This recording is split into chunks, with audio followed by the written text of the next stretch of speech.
નમસ્કાર મિત્રો, હું રાજેશ ભાસ્કર આપ સૌનું યુટ્યુબમાં આપણી આ ચેનલ પર સ્વાગત કરું છું. મિત્રો, આજે આપણે તારીખ 12 ઓક્ટોબર 2025ના કેટલાક મોસ્ટ ઇમ્પોર્ટન્ટ કરંટ અફેર અને અગાઉની પરીક્ષામાં પૂછાયેલા કેટલાક ઇમ્પોર્ટન્ટ પ્રશ્નો વિશે ડિટેલમાં ચર્ચા કરીશું, જે આપને આવનારી પરીક્ષા માટે ખૂબ જ ઉપયોગી સાબિત થશે. તો મિત્રો, આપ આ ચર્ચા સાથે જોડાઈ રહેજો અને વિડીયોને પહેલેથી લઈને છેલ્લે સુધી પૂરેપૂરો જોવાનો આગ્રહ રાખજો. તો ચલો મિત્રો, શરૂ કરીએ. શરૂઆત કરતા પહેલા જણાવી દઉં કે જો તમારે આપણી આ યુટ્યુબ ચેનલને સબસ્ક્રાઇબ કરવાનું હજી પણ બાકી હોય તો ચેનલને સબસ્ક્રાઇબ કરજો, નોટિફિકેશન બેલ આઇકોનને પ્રેસ કરીને. અને જો તમને વિડીયો પસંદ આવે તો વિડીયોને લાઈક કરજો. પરંતુ તમારે અત્યારે શું કરવાનું છે કે તમારા જેટલા પણ મિત્રો છે જેઓ કોમ્પિટિટિવ એક્ઝામની તૈયારી કરી રહ્યા છે, બધા મિત્રો જોડે આ વિડીયોની લિંકને અત્યારે જ શેર કરવાની છે, તમે જે તે સોશિયલ મીડિયા એપ્લિકેશન વાપરતા હોય એના માધ્યમથી. ચલો તો શેર કરી દો અને આગળ વધીએ આપણે. તો સૌ પ્રથમ જોઈશું અગાઉની પરીક્ષામાં પૂછાયેલા સામાન્ય વિજ્ઞાનના પ્રશ્નો, જેના જવાબો તમારે કમેન્ટ બોક્સમાં લખીને જણાવવાના છે. અને વિડીયોના લાસ્ટમાં જ્યારે હું તમને આ દરેક પ્રશ્નના જવાબ જણાવું ત્યારે તમારે ચેક કરવાનું છે કે તમે જેટલા પણ પ્રશ્નો જવાબ આપ્યા છે એમાંથી સાચા કેટલા છે, એટલે કે 10માંથી તમારા કેટલા માર્ક્સ આવ્યા છે. ડેઇલી જીકે ટેસ્ટમાં આપણે રોજ 10 પ્રશ્નો પૂછીએ છીએ, એમાંથી 5 પ્રશ્નો સામાન્ય વિજ્ઞાનના હોય છે, બાકીના જે 5 પ્રશ્નો છે ઇતિહાસના પ્રશ્નો છે. ચલો તો શરૂઆત કરીએ. તાજેતરમાં અમેરિકાના કયા રાજ્યમાં દિવાળીને સત્તાવાર રાજ્ય રજા જાહેર કરવામાં આવી છે? એટલે દિવાળી છે ને એ હવે અમેરિકાનું કોઈ રાજ્ય છે જેને આપણે સિલિકોન વેલી કહીએ છીએ, બરાબર છે, ત્યાં ઓલિમ્પિક યોજાવાના છે. ઓકે, શું આવશે જવાબ? કેલિફોર્નિયા. મને કહો ઓલિમ્પિક કયા વર્ષે ઉજવવાનું છે અહીંયા, એટલે કે આયોજન કરવામાં આવશે, તમારે જણાવવાનું છે કમેન્ટ બોક્સમાં લખીને. તો કેલિફોર્નિયા છે, એના ગવર્નર છે ગેવિન ન્યુઝમ. એમણે એસેમ્બલી મેમ્બર એસ કાલ્લા દ્વારા રજૂ કરાયેલ બિલ પર હસ્તાક્ષર કર્યા બાદ આ જાહેરાત કરી છે. આ કાયદો દિવાળીને સત્તાવાર રાજ્યની રજા તરીકે માન્યતા આપે છે, જેનાથી રાજ્યના કર્મચારીઓને સવેતન રજા મળશે.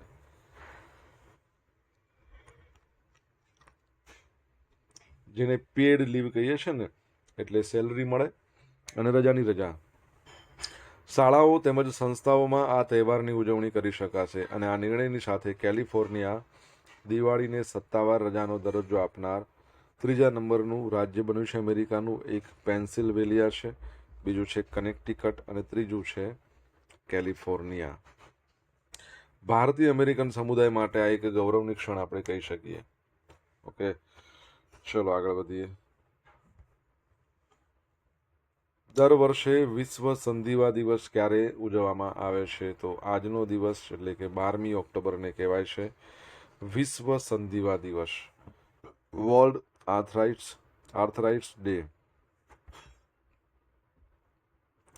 તો વિશ્વ સંધિવા દિવસ દર વર્ષે 1996થી 12મી ઓક્ટોબરના રોજ ઉજવવામાં આવે છે. અને વિશ્વભરમાં સંધિવા વિશે જાગૃતિ લાવવા માટે જ આ દિવસને મનાવવામાં આવે છે. સંધિવા એટલે એક બળતરાની સ્થિતિ કહીએ, જે સાંધામાં દુખાવો થાય અને જડતાનું કારણ બને છે. અને જેમ જેમ ઉંમર વધે એમ એ વધારે ખરાબ થતું જાય છે. ઓકે, દર વર્ષે 12મી ઓક્ટોબરના રોજ આ દિવસ મનાવવામાં આવે છે, યાદ રાખજો. આગળ વધીએ મિત્રો. મોહનલાલને આર્મી ચીફ દ્વારા સન્માન, ફિલ્મ જગત અને સશસ્ત્ર દળોનું ગૌરવ. તો સાઉથના સુપરસ્ટાર છે, જેમને કમ્પ્લીટ એક્ટર કહેવાય છે, એ કમ્પ્લીટ એક્ટર તરીકે જાણીતા છે મોહનલાલ. મલયાલમ ફિલ્મ ઇન્ડસ્ટ્રીના તેઓ સુપરસ્ટાર છે. આર્મીના જે ચીફ છે જનરલ ઉપેન્દ્ર દ્વિવેદી, એમના હસ્તે સમાજ અને સશસ્ત્ર દળો સાથે એમના સતત જોડાણ બદલ એમને સન્માનિત કરવામાં આવ્યા છે.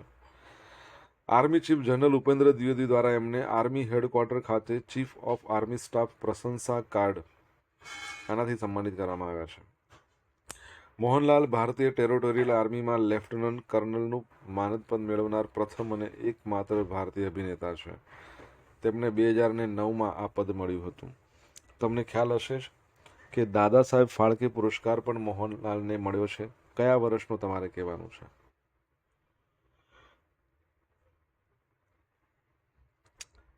દાદા સાહેબ ફાળકેની આપણે વાત કરીએ, તમને ખબર હોય તો ભારતમાં સર્વોચ્ચ સન્માન છે સિનેમા ક્ષેત્રમાં આપવામાં આવતું. 1969 શરૂઆત થઈ હતી. દેવિકા રાણીને સૌ પ્રથમ આપવામાં આવ્યો હતો. કોને આપવામાં આવ્યો હતો? દેવિકા રાણીને. ઓકે, ચલો તો આગળ વધીએ. મિત્રો, વિડીયો પસંદ આવ્યો હોય, ભણવાની મજા આવી હોય તો વિડીયોને એક લાઇક કરી દો. તમારા મિત્રો જોડે વિડીયોની લિંકને શેર કરો. આપણી બંને યુટ્યુબ ચેનલ રાજેશ ભાસ્કર 2 બંનેને સબસ્ક્રાઇબ કરો, નોટિફિકેશન બેલ આઇકોનને પ્રેસ કરીને. જો તમારે ડેઇલી કરંટ અફેરની પીડીએફ જોઈતી હોય તો તમને દરરોજ મળશે, એ પણ આપણી ટેલિગ્રામ ચેનલ પરથી. બરાબર છે. અહીંયા તમને પોલ્સ પણ રમવા મળશે. બરાબર છે. તો ટેલિગ્રામ ચેનલ છે, એની લિંક વિડીયોની ડિસ્ક્રિપ્શનમાં આપી છે, ત્યાંથી તમે જોઈન થઈ જાઓ. અથવા ટેલિગ્રામમાં તમે સર્ચ કરશો રાજેશ ભાસ્કર તો આવો સિમ્બોલ આવશે. બરાબર છે, જોઈન કરી લેજો.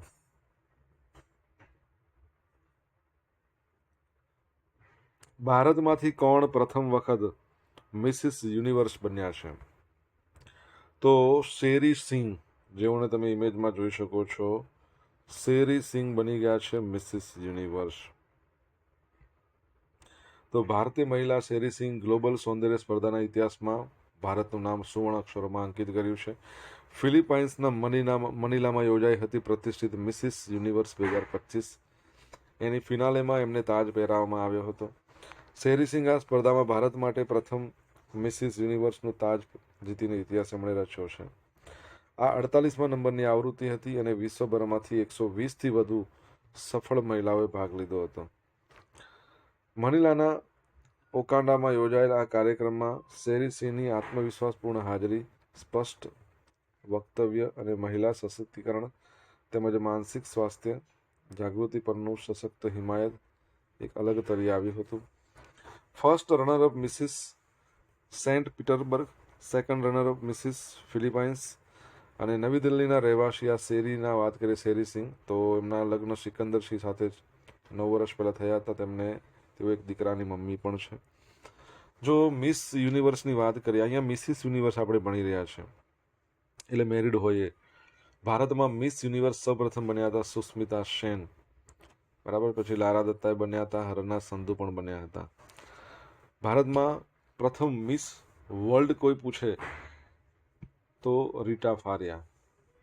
અને ભારતમાં પ્રથમ મિસ અર્થ પૂછે તો મિસ અર્થ નિકોલ ફારિયા. ચલો એક સરસ મજાનો પ્રશ્ન પૂછું. ભારતમાંથી પ્રથમ મિસિસ વર્લ્ડ કોણ બન્યું હતું? આ આપણે મિસિસ યુનિવર્સ ભણીએ છીએ. મિસિસ વર્લ્ડ કોણ બન્યું? કમેન્ટમાં લખીને જણાવો, જવાબ આવડતો હોય તો.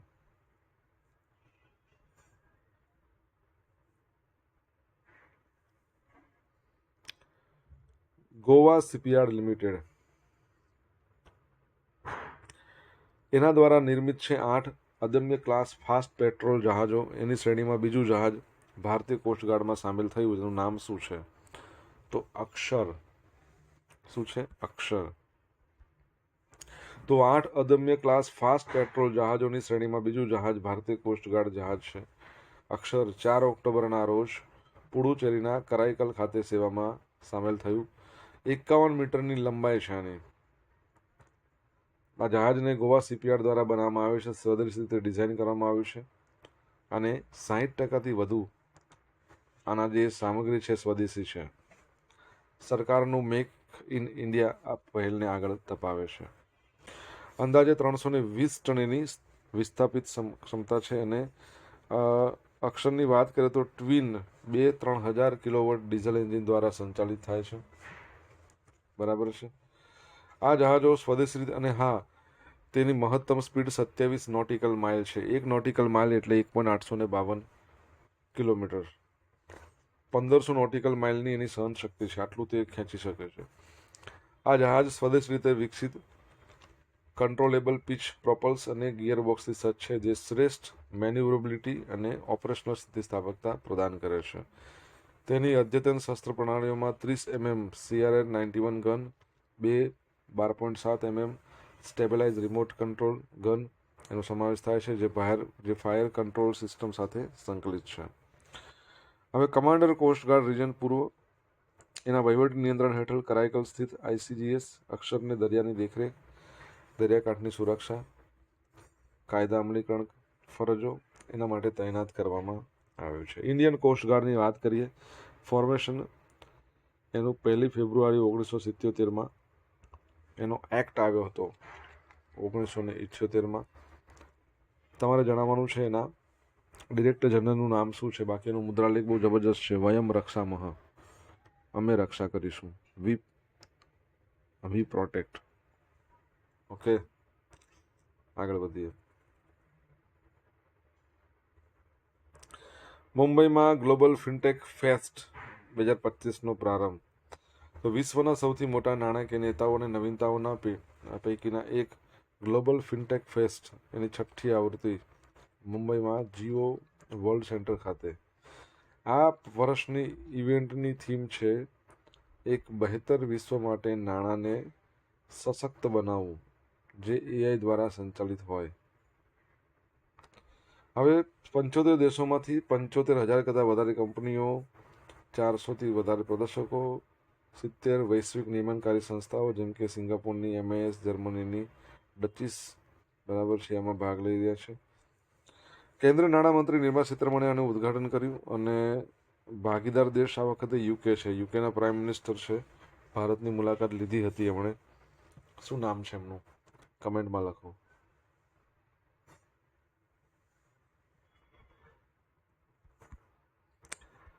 સોશિયલ મીડિયાના માધ્યમથી તમે મારી સાથે કનેક્ટ રહી શકો છો. ઇન્સ્ટા ID છે આપણું rajesh.i.bhaskar. ફેસબુક આઈડીની વાત કરીએ તો RI ભાસ્કર,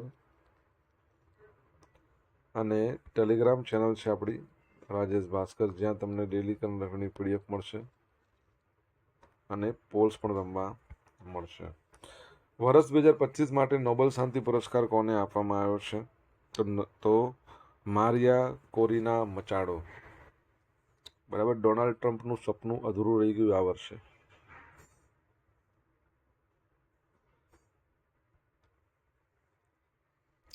તો વર્ષ 2025 માટે નોબેલ શાંતિ પુરસ્કારની જાહેરાત 10 ઓક્ટોબરના રોજ કરવામાં આવી હતી અને આ વર્ષનું શાંતિનું નોબેલ પુરસ્કાર વેનેઝુએલા એની એક મહિલા છે મારિયા કોરિના, એમને મળ્યું છે. આ એવોર્ડ મારિયા કોરિના મચાડોને વેનેઝુએલામાં લોકશાહી અધિકારો સ્થાપિત કરવા, સરમુખત્યારશાહીથી લોકશાહી સુધી ન્યાયી અને શાંતિપૂર્ણ પરિસ્થિતિ બનાવવા અને એના માટે એમનો જે સંઘર્ષ છે એના માટે આપવામાં આવે છે.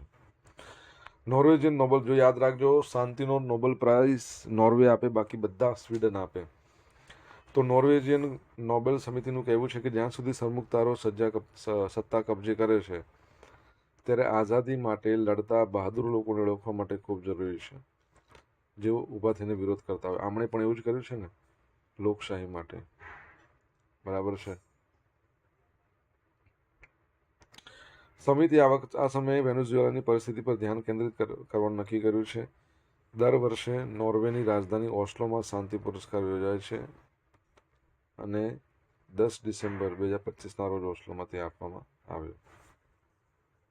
ઓકે, ચલો આગળ વધીએ.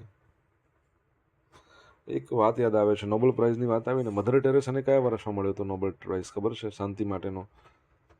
ભારતમાંથી તમને ખબર હોય તો એક કૈલાશ સત્યાર્થી હતા. 2014માં એમને મળ્યો હતો નોબેલ પ્રાઇઝ.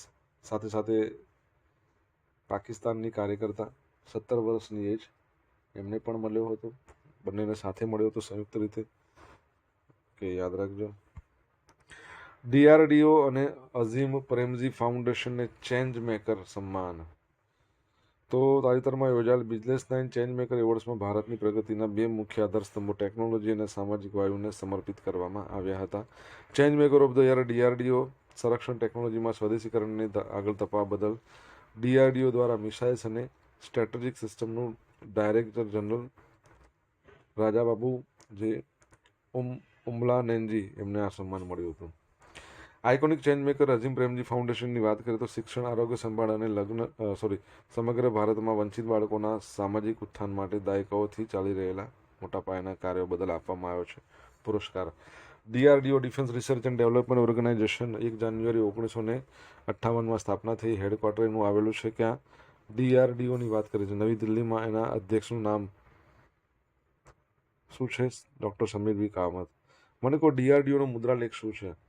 તમને આન્સર આવડે તો કમેન્ટ બોક્સમાં લખીને જણાવજો. હવે મિત્રો જોઈશું અગાઉની પરીક્ષામાં પૂછાયેલા સામાન્ય વિજ્ઞાનના પ્રશ્નો. પહેલો પ્રશ્ન, કેકના સુશોભન માટે શું વપરાય? Icing, sugar. માંસાહારી ખાદ્ય પદાર્થમાં નીચેના પૈકી કયું ખોરાક તત્વોનું પ્રમાણ ઘણું ઓછું હોય છે? શાનું? તો કાર્બોદિત પદાર્થનું માંસાહારી જે ખાવાનું પદાર્થો એમાં ઓછું હોય છે.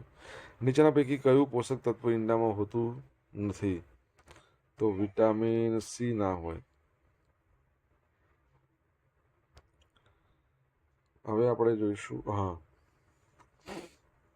નીચેના ખાદ્ય પદાર્થો પૈકી વધારે લોહ તત્વ હોય છે? સૌથી વધારે લોહ તત્વ હોય છે તો કાળા તલમાં હોય છે. કુપોષણના વિશે નીચેના પૈકી કયા પરિબળો ભાગ ભજવે છે? કુપોષણ શાના કારણે? ચેપ, અસંતુલિત આહારનો અભાવ, ગરીબી. તો બધા જ આવશે જવાબ આપેલ તમામ. હવે મિત્રો જોઈશું અગાઉની પરીક્ષામાં પૂછેલા ઇતિહાસના પ્રશ્નો. પહેલો પ્રશ્ન, ગુજરાતના નીચેના પૈકી કયા સુલતાનને માળવા જીત્યું હતું? તો બહાદુર શાહ. એ નગર છે જેમણે 1725માં અમદાવાદ શહેરને મરાઠાઓ દ્વારા લૂંટતું બચાવવા માટે પોતાના અંગત ભંડોળમાંથી ખંડણી આપી. વિચાર કરો તો શું નામ છે એમનું? 1725માં તો શેઠ ખુશાલચંદ. ભાવનગર દરબાર સેવિંગ બેંકની સ્થાપના કોણે કરી હતી? ભાવસિંહજી બે. ગુજરાતના કયા રાજાએ 12મી સદીમાં દારૂનું ઉત્પાદન અને વેચાણ તેના રાજ્યમાં મનાઈ ફરમાવી છે? કુમારપાળ. પારસી સમાજની સેવા કરવા માટે અંગ્રેજો દ્વારા ખાન બહાદુર મેડલ એના દ્વારા પ્રોત્સાહિત થનાર જાણીતા અમદાવાદના પારસી ઉદ્યોગપતિનું નામ? શેઠ નવરોજજી પેસ્તનજી વકીલ. હવે મિત્રો જોઈશું આગામી પરીક્ષામાં પૂછાયેલા પ્રશ્નોના જવાબ. ગઈકાલે પૂછેલા પ્રશ્નોનો જવાબ. પહેલો પ્રશ્ન, ગુજરાત માહિતી આયોગ દ્વારા ક્યાંથી ક્યાં સુધી રાઇટ્સ ટુ ઇન્ફોર્મેશન એક્ટ 5 થી 12 વિશ્વ અવકાશ સપ્તાહ 4 થી 10 ઓક્ટોબર યોજાઈ રહ્યો છે? આજે પૂછેલા પ્રશ્નો જવાબ જોઈ લઈએ. પહેલો પ્રશ્ન, લોસ એન્જલસ કેલિફોર્નિયામાં આવેલું છે. તો ઓલિમ્પિક ક્યારે યોજાવાના છે? 2028. અને ક્રિકેટનો સમાવેશ થઈ ગયો છે. T20 ક્રિકેટ 6 ટીમો હશે. મોહનલાલને કયા વર્ષ માટે દાદા સાહેબ ફાળકે પુરસ્કાર મળ્યો છે? 2023. ત્યારબાદનો પ્રશ્ન, ભારતમાંથી મિસિસ વર્લ્ડ પહેલા કોણ હતા? અદિતિ ગોવેત્રીકર. ચોથા નંબરનો પ્રશ્ન, ઇન્ડિયન કોસ્ટ ગાર્ડ છે એના ડિરેક્ટર જનરલનું નામ શું છે? પરમેશ શિવમણી. 5મા નંબરનો પ્રશ્ન શું છે? યુકેના પ્રાઇમ મિનિસ્ટર જે ભારત આવ્યા, શું નામ છે એમનું? કીર સ્ટારમર. 6થા નંબરનો પ્રશ્ન, મધર ટેરેસાને 1979માં નોબેલ પ્રાઇઝ મળ્યો હતો શાંતિ માટેનો. કેમ લખાતું નથી? ત્યારબાદનો પ્રશ્ન 8મા નંબરનો, DRDO છે એનો મુદ્રાલેખ? તો બલસ્ય મૂલમ વિજ્ઞાનમ આનો મુદ્રાલેખ છે. હવે મિત્રો જોઈશું ગઈકાલના કરંટ અફેરમાંથી પૂછેલા કેટલાક ઇમ્પોર્ટન્ટ પ્રશ્નો જેના જવાબો તમારે કમેન્ટમાં લખવાના. પહેલો પ્રશ્ન, તાજેતરમાં કોણે ગાંધીનગર ખાતે નાણાકીય સેવાઓના વિભાગ દ્વારા સંકલિત રાષ્ટ્રવ્યાપી જાગૃતિ અભિયાન આપકી પૂંજી આપકા અધિકાર શરૂ કર્યું છે? સેકન્ડ પ્રશ્ન, કેન્દ્રીય ઇલેક્ટ્રોનિક્સ અને માહિતી ટેકનોલોજી મંત્રી અશ્વિની વૈષ્ણવે કયા સ્થળે સેમિકન્ડક્ટર લેબોરેટરી સ્થાપવાની મંજૂરી આપી દીધી છે? તમને જવાબ આવડતો હોય તો કમેન્ટ બોક્સમાં લખીને જણાવજો. તો મિત્રો અહીંયા આપણે સ્ટોપ કરશું. આ હતા આજના દિવસના કેટલાક મોસ્ટ ઇમ્પોર્ટન્ટ કરંટ અફેર સાથે આપણે જોયું અગાઉની પરીક્ષામાં પૂછાયેલા ઇમ્પોર્ટન્ટ પ્રશ્નો એના જવાબોની સાથે. આશા રાખું બધાને ભણવાની મજા આવી હશે. મજા આવી તો વિડીયોને લાઈક કરો, તમારા મિત્રો વિડીયો લિંકને શેર કરો. આપણી બંને યુટ્યુબ ચેનલ રાજેશ ભાસ્કરનો 2ને સબસ્ક્રાઇબ ના કર્યું તો સબસ્ક્રાઇબ કરો, નોટિફિકેશન બેલ આઇકોનને પ્રેસ કરીને, બરાબર છે. તો મિત્રો થેન્ક યુ સો મચ. તમારા અભિપ્રાયો છે એક કમેન્ટ બોક્સમાં લખીને જણાવજો. Okay, have a nice day. જય હિન્દ, જય ભારત, જય જય ગરવી ગુજરાત.